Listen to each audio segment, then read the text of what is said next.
What's going on, awesome people? Welcome to another episode of Countdown to Freedom in Iran. It's a little bit different than you've seen the last couple of weeks, and it's only because, honestly, for just budget reasons, we had to kind of like simmer things down and do more IG lives because it's a better way to connect with all of you that are already on Instagram instead of asking people to go over to another platform. So the production quality is a little bit less than I would personally like. But what's important is that we have these conversations. What's important is that we continue to build this community. What's important is that we become louder and louder together. And so collectively as a team, we decided that what's the point of providing higher quality production that is taking up more time, more resources, more costs, and is actually having less viewership and engagement. So that's why after two amazing episodes with two queen bees, Massa Townsend and Elika Lebon, who I'm so grateful for their time and their effort and their willingness to be a part of the program, we decided to pivot and do the IG lives. And all I will tell you right now, ladies and gentlemen, is that you have my fullest commitment to being able to do as many IG lives as possible, as long as you all want to watch it and support it, and most importantly, that you see value in it. So just know that not just me, but there's a bunch of uniters that are helping make this possible, that we're only doing this if you see value in it. So if you see it, share it, comment on it, engage, give feedback. When we put it on our YouTube, like it, subscribe it, share it, because that's the only way that we know that there's an actual demand, interest, and need for it. So having said that, we have a great episode tonight. And one thing that I will tell you is that pretty much 99% of the time, by the way, hi Shalajun, thank you so much for Signs R Us, for this beautiful sign in the background. Appreciate you joining in and everything you've done to support Countdown. Thank you. I really want to do episodes of Countdown only when this individual is starting off the program with me. That one person is none other than Farid Mansouri. She is an incredible journalist, a dear friend. She's way up north in Montreal, so she's probably a little cold tonight. She's going to be giving us some bite-sized information, news, and updates about Iran. So if you're like me and you don't know how to write or read or understand Persian fluidly, then hopefully you appreciate that there's a home here for you where you can get all the news, all the updates in English so that you can really be connected to what's happening in your homeland and to actually get involved. So without any further ado, I'm going to bring in Paris, and then in about 10 minutes, it's my pleasure to bring on Farid Najafi. He's the founder and director of the Instagram page Iranian Knows. It's Iranian Knowledge. It's an incredible Instagram page. Be sure to follow it. But for now, let's go ahead and bring Paris. And in about 10 minutes, we're going to bring on Farid. So here we go. Paris. Good evening, Khanum Jahani Shiva Jun. Hello, everybody. Navid, Eli, Mona Jun, Durud, love you. Shazza Khanum, how are you? Or Ruz Bekhair, depending on where our listeners and viewers are watching from. That's right. Great to see you, Parashun. Thank you so much for chugging along with me every step of the way. We appreciate you. You doing okay? You and everything you're doing. I'm freezing up here. It's definitely cold. We're having a cold snap, but I'm here all warmed up and just very grateful for all of our viewers who are tuning in. We're going to give them the latest and bite-sized information. We are fully aware that there are incredible accounts who are doing amazing jobs, and as well as news networks doing the job. But our intent here is just to recap everything that's going on in a bite-sized way, and hopefully you'll find some benefit in basically gaining the information this way and also joining into the conversation. So if you're hearing stuff that's shocking or surprising or that you didn't know, please do let us know in the messages. That's right. Well, listen, there's no way that we can start off the news here today without speaking about this day in history. It was definitely a turning point in Iran's history, and many would say the world's history. Tell us about the significance or what today marks. So today, February 1st, 44 years ago, so February 1st, 1979, is the day Ayatollah Khomeini returned to Iran after a 14-year exile. So for those who are not aware, Ayatollah Khomeini became basically the supreme leader. He is a Shiite cleric who has a for lack of a better word, interesting take on what Shia Islam should look like. And he basically perpetrated it, all over our country, but also exported his ideas and his terrorist perspective onto the region and into the world. As we know, there were many, many terrorist attacks afterwards. What's interesting to know is that Khomeini had actually been in jail in Iran prior to 1979, actually way prior, because he was then sent into exile. The Shah of Iran had the opportunity to execute him and actually do a lot more to basically silence him, but he didn't. Send him into exile. He had been basically kept safe in France for years through the help of the UK, and France propagated his messages for many, many years until finally 14 years later, an Air France flight took him back to Iran and, like you said, changed the course of history. One of the parts of that Air France flight that really pains me is that interview that was being done on the plane where they're asking him, "Che esasi dari?" and he says, "Hich." And like, it's just crazy how many people would sacrifice so much to have that feeling of flying over Tehran and arriving in their homeland. And from that moment that he was about to touch down, his true colors were felt in those words without any kind of love for the homeland. And then the rest, as they say, is history. Is sordid, ugly, dark history. And somebody in the comments wrote, it's Zed Pura Abdullahi, he wrote, "Wish he was never freed." Of course. And Mona wrote that, watch every single time. That goes without saying. All right. So, and also speaking of, there's Bisudub Ahmad on February 11th. There's a lot of cities around the world that are doing protests. And for those of you in South Florida, thanks to Mona and Sada that are leading the efforts. In Miami, we're going to be doing our protests on Saturday, February 11th, 3:30 p.m. Stay tuned for more information. Just follow at Let's Unite and Conquer, and we'll give you more information. Let's get right into the news. Parachute. 24 members of the Islamic Republic Parliament have signed a proposal asking for changes to social media laws in Iran. What are they? Absolutely. As we get into that, Mandi Jun is also watching. She said that it's not only the saddest, but one of the worst days. Absolutely. And it gave birth to many, many more sad days. And one of them is today, yet again, freedom of speech is being curtailed in Iran. 24 members of parliament are asking, forget this, anyone with more than 400 followers on their social media account basically should not be allowed to voice their opinions or share their thoughts on what they're witnessing. So I'm going to read from the notes. I just want to be very accurate. So it's a new plan, and it is basically what they're considering an activity against national security. And when they're saying that there is activity against national security, there should be quote unquote official punishment. Now, this is a plan, like I said, that affects anyone who has over 400 followers. And what they're saying is that they want to avoid having individuals who have a large audience to play with people's minds. So the Islamic regime's parliament, 24 members have signed this resolution. It hasn't passed yet. We're not saying that it's final, but what they want to do is prevent opinions from propagating. They're saying, though, that no one can be punished for their opinions, but stating them completely freely shouldn't be allowed.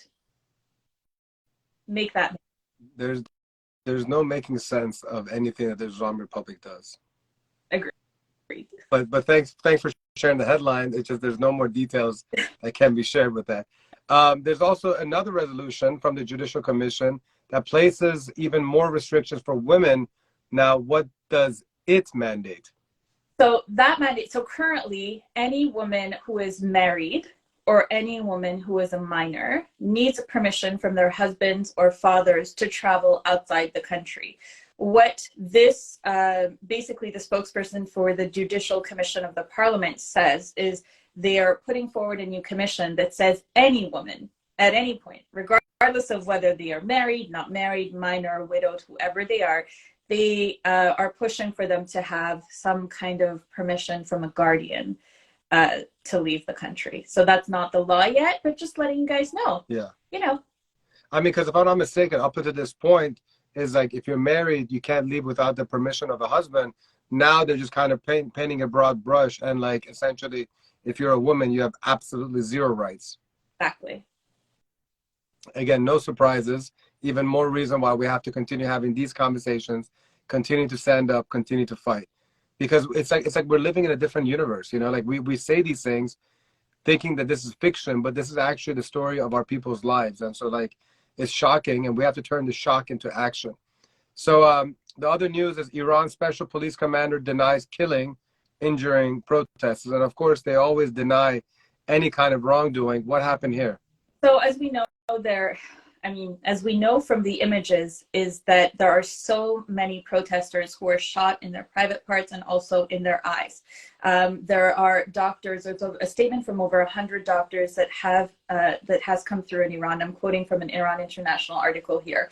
The letter, actually officially from the Iranian Association, that's announced a large number of citizens lost their vision either in one eye or both eyes. And now Hassan Karimi, who is the commander of the Iran Special Forces Unit, says that, quote, the performance of the special unit has shown it is not their intention to deal unprofessionally with people. And he continues, he says, and again, anyone joining us, this is the commander, says, I have so much confidence in the ability of the special forces that I have said many times, if anyone can prove that even one person was killed due to a mistake by our staff, I will offer them a reward.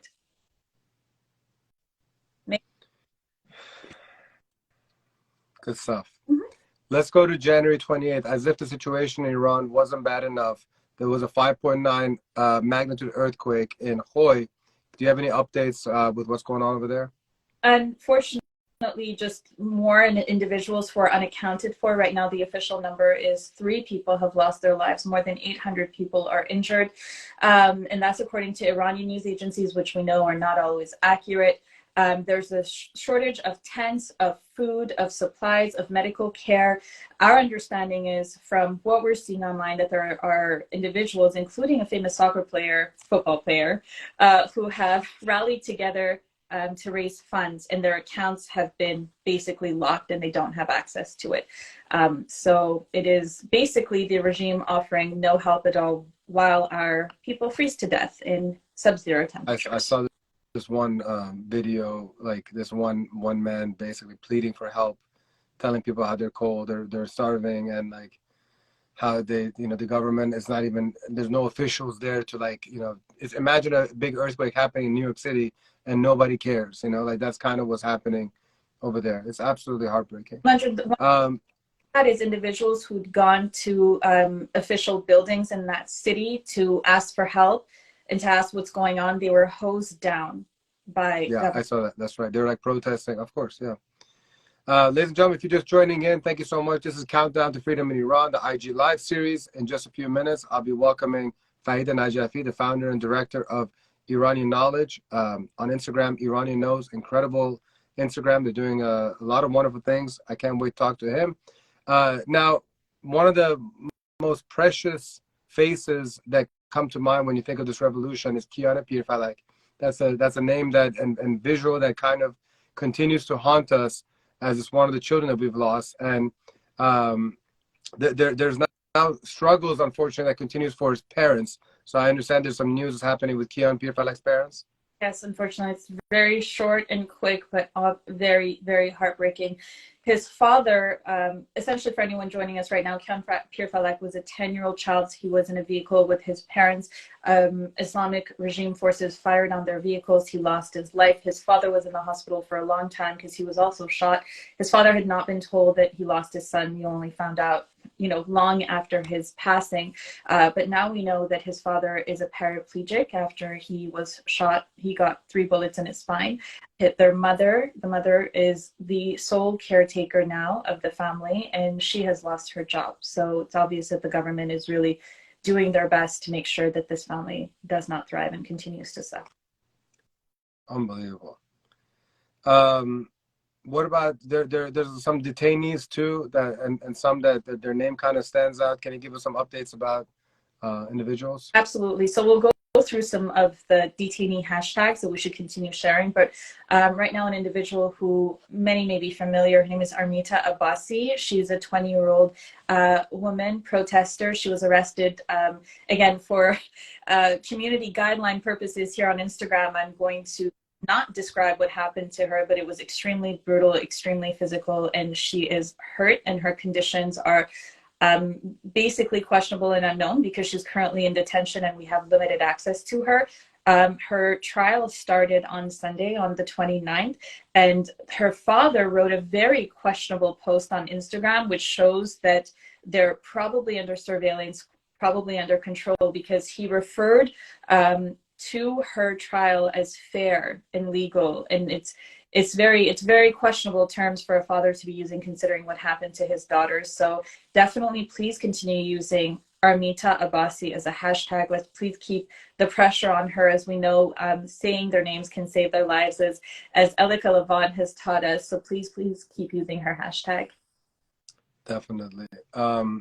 What about other action items that we can kind of focus on this week? What are the big things? IRCG terrorism, considering them terrorists, is definitely going to be continued over in the EU. As we know, the EU bloc decided not to list them, but there seems to be continued conversation. So to our friends in the EU, please keep it up. Hashtag IRCG terrorists. Please keep speaking to your representatives. We could do that from here, but obviously IRGC. What did I just say? IRGC terrorists. And over in the US, we can, or North America, we can continue doing the same. And our American viewers, please, the MAPSA Act, follow MAPSA Townsend by this moniker, by the same name. She's extremely active, has been visiting with congressmen, basically pushing forward, helping with this resolution, helping with this bill. So the MAPSA Act is extremely important. Please keep calling your representatives. And again, if you want more information, please follow MAPSA Townsend on Instagram. I love it, Parashun. Thank you so much for all of these nuggets, important nuggets. We now have a signature closing line for you. What are the final messages for our listeners? Yes, final message. Our language is called Persian. When we're speaking in English, our language is called Persian. And وقتی به فارسی حرف میزنیم زبونمون اسمش فارسی. Okay? Peace. All right, there you go. Belmida Azadi, thank you so much for that Persian lesson too. We're good to go. Bye. All right, we're gonna go from one awesome person to another. I'm gonna bring in Farid Najafi from Iranian Knows. While that's connecting, once again, thank you so much for Paris, Mansouri, and the rest of the Countdown producers that are putting so much of their time and effort into doing this. Farid Jan Durud. Hey, how are you? Can you hear me? Yes, can hear you loud and clear. Thank you so much. Good evening. Awesome. Thank you very much for having me. I'm just trying to get my headphones to work. But we can hear you, so we're good. Unless you can't hear us, then it's not good. Yeah, I can hear you. All right, great. Very good. Well, I wish I was meeting you under different circumstances. For example, a free Iran, but we don't have that at this moment. But I'm very proud to virtually meet you because of what you and your team have been doing at Iranian Knows, the Iranian Knowledge, but the Instagram is Iranian Knows. Please give our viewers a little background about yourself. What was the catalyst for creating Iranian Knows, and what does Iranian Knows even do? Well, first of all, I thank you very much for having me on your show. I'm really excited to meet you, despite it being virtually. Iranian Knowledge just kind of started with me wanting to do something and helping the cause. And it started off with simply, translating some news that came out of Iran, and then focusing on families that needed help in terms of, pleading for help and sending a message out. And then it sort of just essentially turned into spreading knowledge. So, we spread knowledge in different formats. So we have our Instagram and Twitter channels where you can learn about Iranian news, history, culture.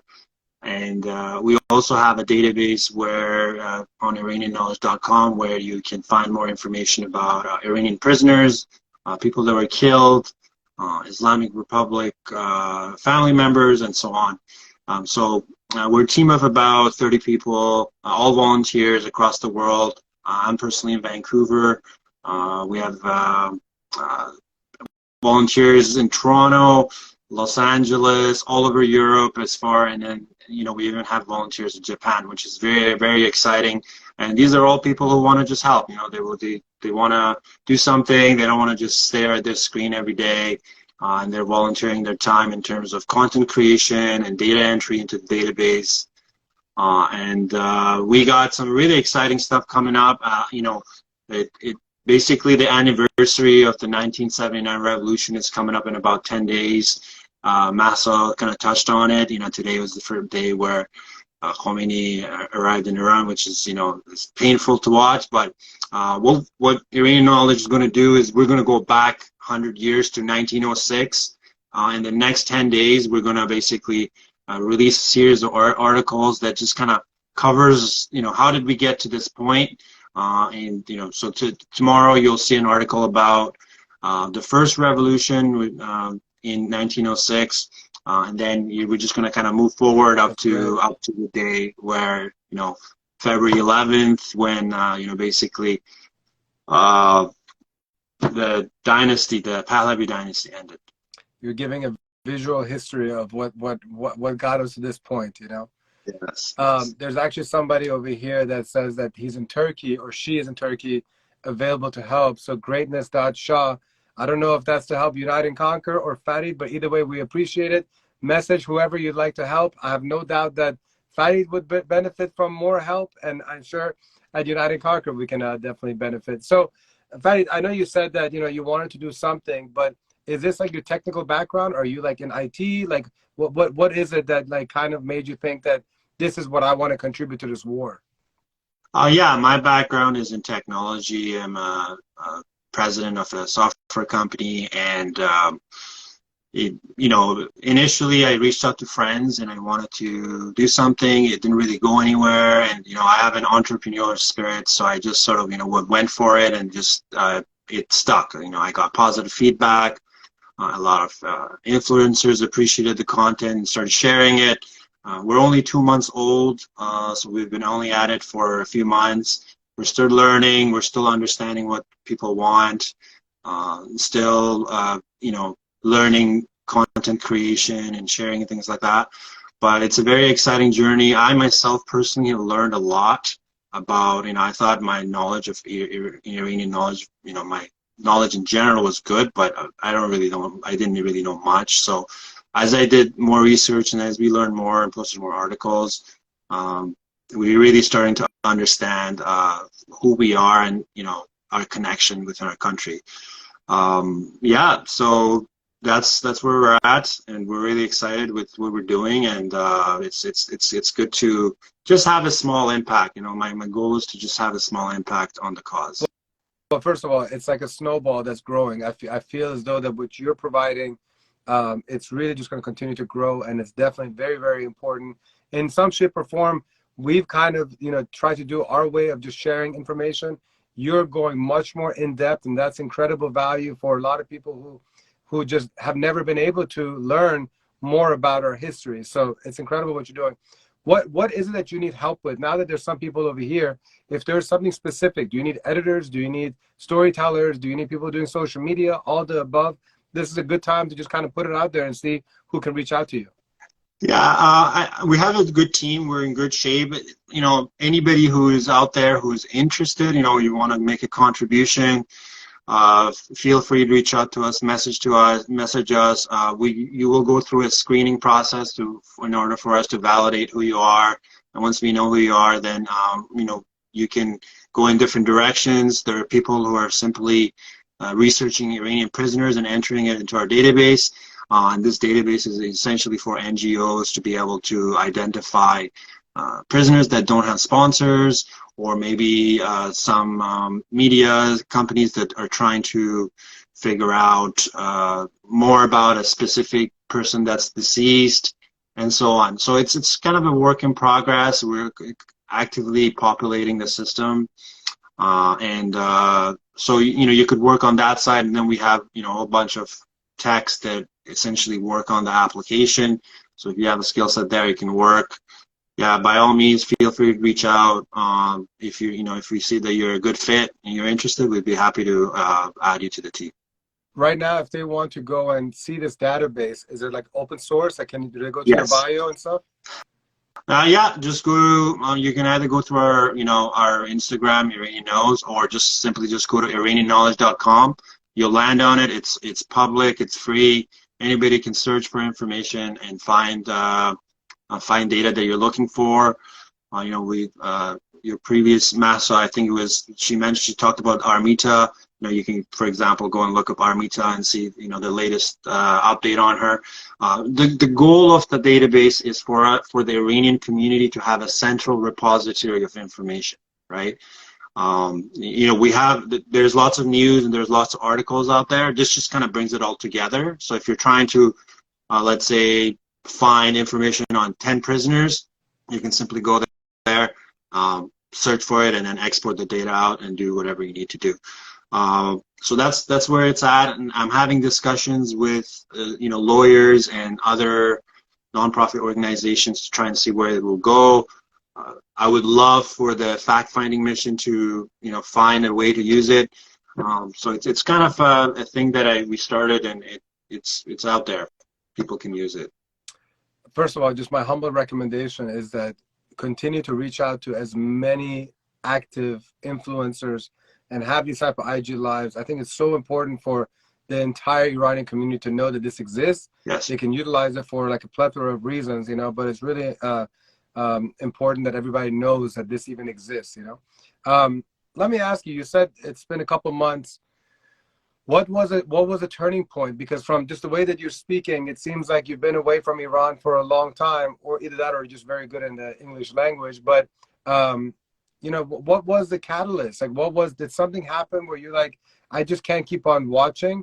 I need to get my hands and feet dirty, and like, I know what I can bring to the table. Can you just walk us through that? Yeah. Well, I have a bit of history of activism. In 2009, during the Green Movement, I was involved with a group of friends, younger sort of university young people, where we basically organized all the rallies and silent visuals in Vancouver. So that was kind of my first experience. It was very good. I have a connection. Last time I went to Iran was 20 years ago. So it's been a while, but I have a connection. When I was a child, I grew up in Dubai, and I went to Iran every summer. So, I feel like I need to do something. And, after 2009, my activism kind of stopped, and I kind of carried on with my life. But then I kind of restarted when this revolution started in, September. Pounder, didn't really do much for a couple of months, and then in mid-November, started Iranian Knowledge.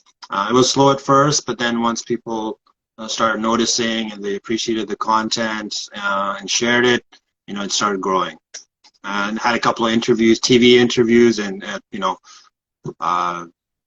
it's growing. I think we've gained about 100 followers a day. That's great. What's your vision for Iranian Knows? I mean, obviously, we hope that this revolution comes to a conclusion sooner than later. But you said you have an entrepreneurial spirit. Entrepreneurs, we are looking further down than what's happening right now. Like, what would you like Iranian Knows to really be like in 3 months, in 6 months, and 9 months? I mean, really, the objective is for us to increase the Iranian diaspora's knowledge, right? There's a lot of people outside of Iran that are interested in Iran, but their knowledge is very limited, and most of the news is in Farsi. NASA is doing a great job with translating and providing news in English, which is great. We need a lot more of that. I think in order for us to really understand how we feel, understand our country, for a lot of people, they just look at it and they're like, this doesn't make any sense. How can we be in this position? For a country, that has so much history, so much culture, so rich, how is it possible that this is happening to us? It's just mind-boggling, right? But I think you really need to understand our history and our culture to really grasp how we got to this point. We can't, and that's kind of our purpose, is to try and really educate people as much as we can. I mean, I'm not an expert, I'm not a historian, I'm a tech, I'm a nerd by nature, but I think in this day and age, people absorb information on social media. They're not necessarily going to go on Google things. So just creating 10 slides with information about a certain topic, it really increases knowledge of people, and people appreciate it. And it's not just for Iranian diaspora. There's a lot of people in the international community that are interested in Iran and want to learn more and want to understand it. And we have some journalists in Europe that follow us, and they use us as a source of information to do their stories. Yeah, I mean, first of all, those who ignore history are doomed to repeat it. So you're giving people the opportunity to learn from the mistakes of the past. Yes. And also, I mean, one of the reasons why I do Unite and Conquer is because there is no place where I can find English news. I started the segment by saying that, like the news that you get is from like Iran International, BBC Persian. And so if you don't read or write Persian, which I don't, that's useless for me, and like even if I want to tune in and watch, I speak very good in my opinion, but there's news is different, like what you kind of understand from it, it's like 50%. And so like it's important news that I cannot get factual, accurate information because I'm kind of guessing what they're saying, and so that's why I feel like it's an obligation and duty for us to do at Unite and Conquer, and why I appreciate what you guys are doing, because that's why I keep on sharing all of your content, because I'm like, Thank yes, you very much. I'm learning, and I know other people want to learn, and we have to continue to just kind of like spread the love like this, spread the news, spread the love, Yeah, absolutely. I think we really need to support each other. We need to be united, and it's a test for the Iranian community to demonstrate unity. It's something that we lack in our culture. Is we tend to not trust each other, and we need more of that. We need to trust each other. We need to help each other in order for this to succeed.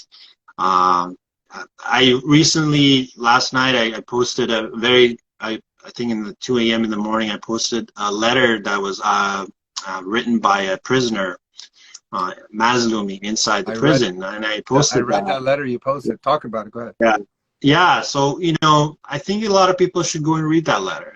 And, essentially it's a very inspirational letter. And he just basically said, you guys shouldn't be sad, and you should not lose hope, and you should just keep going. We're doing great. We're doing good morally inside.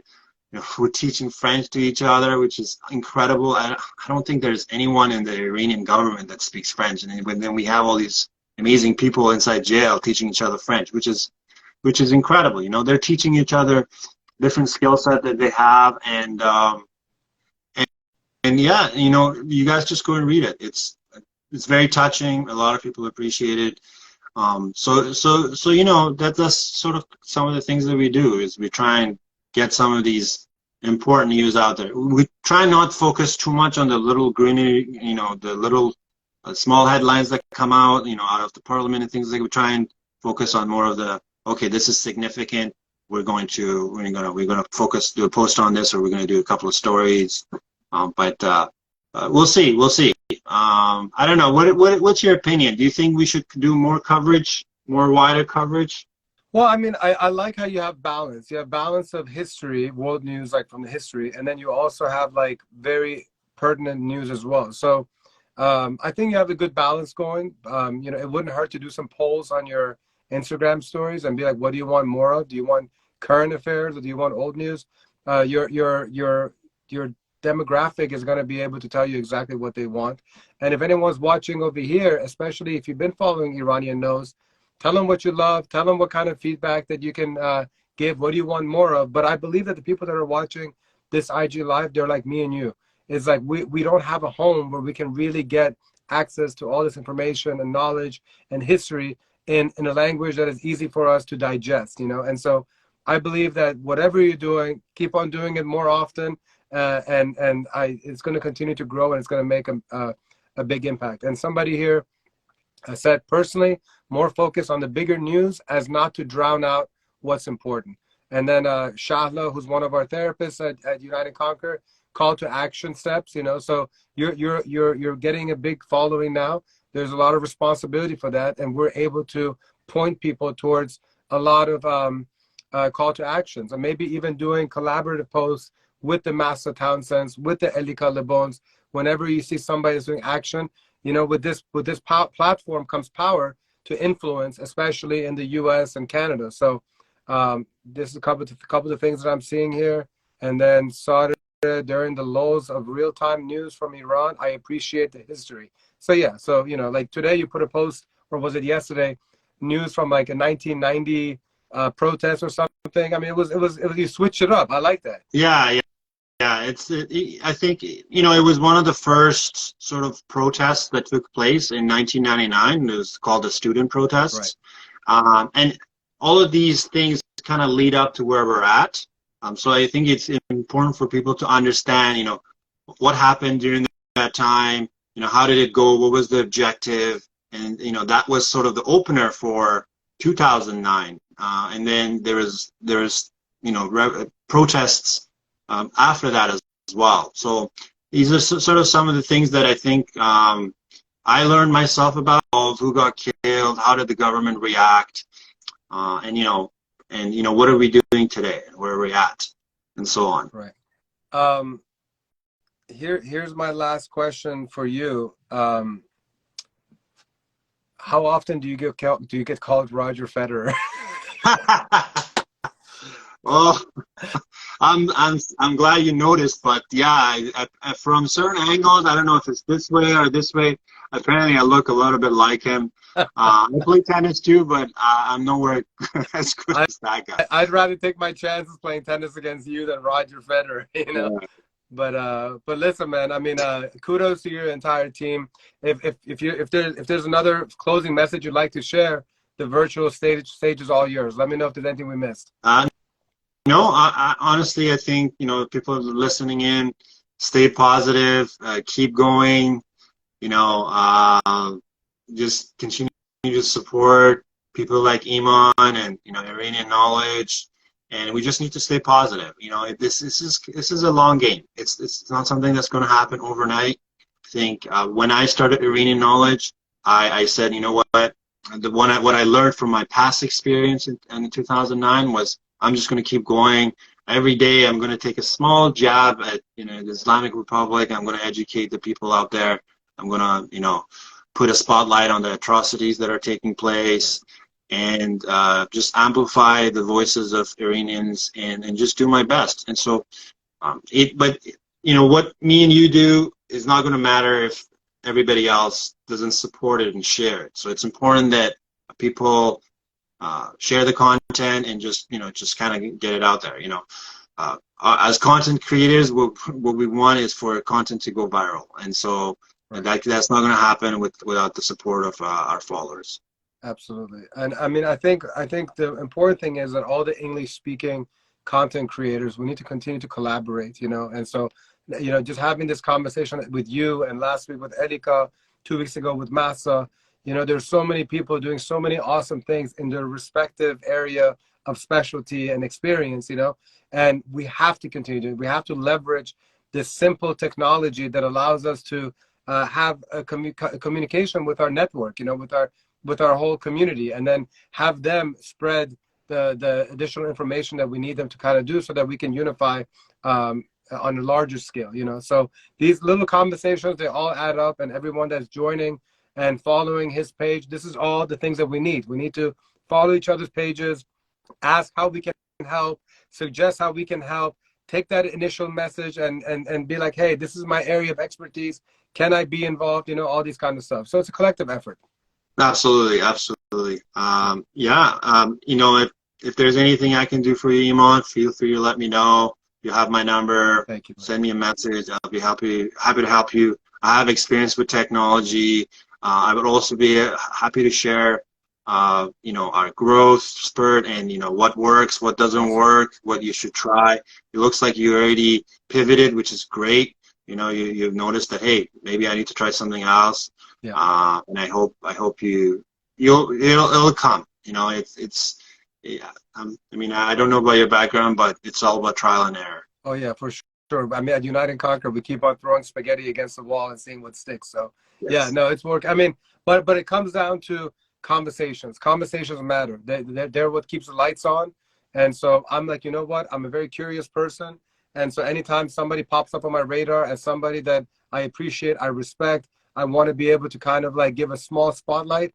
That's what I want to keep on doing. I feel like that's the best thing that I can bring to this revolution. And people like you are the reason why I like to, get in front of this camera and introduce you to my small but amazing community. So on behalf of all of us, Farid John, thank you and your entire team. Keep it up. Hasana Boshi, like on your down days, which I know you have because life can get crazy. Just remember that the entire Unite and Conquer family and community, we're behind you guys, and whatever you all need as well, we're here to unite and conquer together. Thank you very much. I appreciate you having me on your show, and I look forward to keeping in touch. Anytime. We'll do a follow-up again in a little bit. Maybe you have some updates in the future. So our virtual house is your virtual house. Thank you very much. Azadi. Bye, Iman. All right. That was great having Farid on. As Farid logs off, I want to thank everybody that joined in, all of you that commented. Ladies and gentlemen, feel free to message me directly if there are certain individuals that you would like me to have conversations like this. There's a lot of awesome people out there. We have a great list together, but maybe there's some jewels that we're missing. And so I want to make sure that we know about every single person, every single organization that is doing something amazing to push us forward and closer to Azadi. On that note, ladies and gentlemen, thank you to Paris Mansouri. Thank you to Farid Najafi. Thank you to my Unite and Conquer producers. They're an amazing team. We're going to chop this up. We're going to put it up on our social media, our YouTube channel, which, by the way, Unite and Conquer. Follow it. Subscribe to it. Azadeh Afsahi, Azadejan, Hasana Boshi. You're amazing, and we're going to definitely have you on a future episode of Countdown because what you're doing is commendable. And that's it. If you guys have any other questions, feel free to drop it here. I'll be on for another minute or two. If not, be sure to message me directly. And if you haven't yet, please follow Farid's page, Iranian Knows. If you don't know his page, just go through it. You're going to appreciate what him and his team have done. And if you can support him in any shape or form, please do so. Other than that, February 11th, if you're in South Florida, Bisadoy Bahman, we're getting together and we're going to do something amazing in South Florida. We're going to bring us all out together, make a lot of noise. And guys, we have to keep this fight going. You're going to see a lot of people that have dropped off, Those aren't the true freedom fighters, and it's going to be very hard to convince them to get back on the field. But it doesn't mean that you should back down and you should start also saying, hey, let me go ahead and wind down. Please continue to do this fight. Let's continue to do this so that we don't have to do this next year. So that next year, Bisdoy Bahman, we're celebrating a free Iran. And we're no longer talking about this is the day that Khomeini came and took a crap on our country. So let's bring our country back and let's give our people the freedom that they deserve and enjoy the beautiful parts of Iran that many of you, just like me, have never experienced in person. I want to go back there. I want to celebrate us. I want to eat food there. I want to eat our drinks. I want to go to a Persian party for Christ's sake. Or should I say for Muhammad's sake? Anyways, ladies and gentlemen, salute to the board down. Please stay tuned. More episodes of Countdown are going to be coming up soon. I mentioned earlier that we were doing YouTube live series. They were too time consuming, too expensive. We're going to be doing IG live. And frankly, I love this IG live better. I already love this little community. I get to see the comments. I get to see what you guys like and don't like. Don't be shy to give constructive feedback. We're here for all of you. Love you guys. Shab khosh.